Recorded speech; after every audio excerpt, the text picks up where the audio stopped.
लद्दाख में भारत चीन के बीच में चल रहा सीमा विवाद अब खत्म होने वाला है, क्योंकि चीन पीछे हटने को मजबूर हो गया है। चीन भारत को दबाना चाहता था, परंतु भारत ने ट्रंप की सत्ता से जाने के बाद भी अपना कड़ा रुख बरकरार रखा।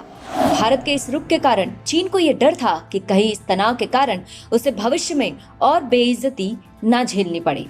TFI पर आपका स्वागत है और मैं महिमा पांडे आपको बताने जा रही हूँ कि कैसे भारत के आक्रामक रूप से चीन ने लद्दाख की सीमा से पीछे हटने का निर्णय ले लिया है।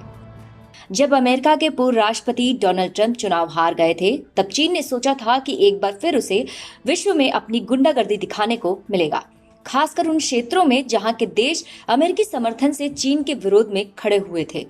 चीन ने भारत के बारे में भी यही सोचा था कि ट्रंप की हार के बाद भारत बॉर्डर क्षेत्रों में झुकने के लिए मजबूर हो जाएगा, परंतु ऐसा कुछ नहीं हुआ और इसके विपरीत चीन को ही पीछे हटने के लिए मजबूर होना पड़ा है। इंडियन एक्सप्रेस की रिपोर्ट के अनुसार चीन के रक्षा मंत्रालय ने बुधवार को लद्दाख में वास्तविक नियंत्रण रेखा पर 9 महीने से चल रहे सैन्य गतिरोध को दूर करने का संकेत दे दिया है और कहा कि पेंगोंग के दक्षिणी और उत्तरी तट पर चीनी और भारतीय सैनिकों ने कोर कमांडरों के बीच 24 जनवरी को बैठक के बाद डिसएंगेजमेंट यानी सेना की वापसी शुरू कर दी है। हालांकि भारतीय सेना की ओर से तत्काल कोई बयान नहीं आया है। रक्षा मंत्री के कार्यालय ने कहा कि राजनाथ सिंह गुरुवार को राज्यसभा में पूर्वी लद्दाख में वर्तमान स्थिति के बारे में बयान देंगे। इंडियन एक्सप्रेस के अनुसार पेंगोंग के उत्तर और दक्षिण तट पर कोर कमांडरों ने मंगलवार और बुधवार को मुलाकात की ताकि वे पहले चरण की तैयारी कर सके। इंडियन एक्सप्रेस ने सूत्रों के हवाले से बताया है कि सेना की एक चरणबद्ध वापसी होगी, क्योंकि यही पारस्परिक रूप से तय किया गया है। शुरुआत में आर्मर्ड को वापस भेजा जा रहा है, जबकि फ्रंटलाइन सैनिक अभी वहीं बने रहेंगे जहां वे हैं। योजना के तहत ऊंचाइयों पर कब्जा करने वाले सैनिक बाद के चरण में वापस आएंगे। PLA सैनिकों का उल्लेख करते हुए सूत्रों ने बताया कि उनके तरफ से वापसी शुरू हो चुकी है और भारी उपकरण तथा सैनिकों की वापसी की जा रही है। इन सभी मूवमेंट्स की निगरानी की जाएगी तथा हमें भी ऐसा ही करना होगा। रिपोर्ट्स के अनुसार आर्टिलरी के किसी भी मूवमेंट में 2-3 दिन और लगेंगे। सैनिकों की वापसी 3 या 4 दिनों के बाद हो सकती है। इस प्रक्रिया के लिए लगभग 1 सप्ताह से 10 दिनों की समय सीमा निर्धारित की गई है।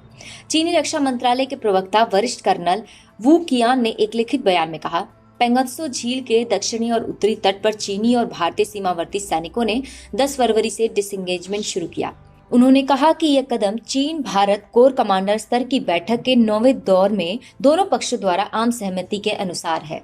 पिछले साल मई में शुरू हुए सैन्य गतिरोध को समाप्त करने के लिए कोई भी सहमति एक महत्वपूर्ण सफलता को चिन्हित करेगी। जुलाई में कुछ डिसएंगेजमेंट हुआ था, लेकिन चीन ने इस प्रक्रिया को पूरा करने से साफ मना कर दिया और दोनों देशों ने अतिरिक्त सैन्य बलों के साथ टैंक, तोपखाने और वायु शक्ति की तैनाती की थी।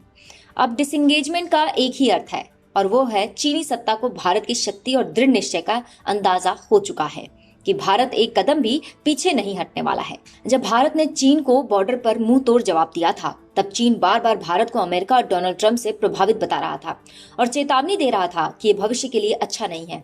जब डोनाल्ड ट्रंप हारे तो चीन ने सोचा कि अब भारत पीछे हट जाएगा, परंतु ऐसा कुछ नहीं हुआ और भारत मजबूती से बॉर्डर पर चीन के खिलाफ डटा रहा। प्रधानमंत्री मोदी ने चीन को डिसएंगेजमेंट के लिए मजबूर कर दिया और ये संदेश दिया कि भारत चीन के सामने किसी अन्य देश की मदद से नहीं, बल्कि अपनी सेना के बल पर खड़ा है।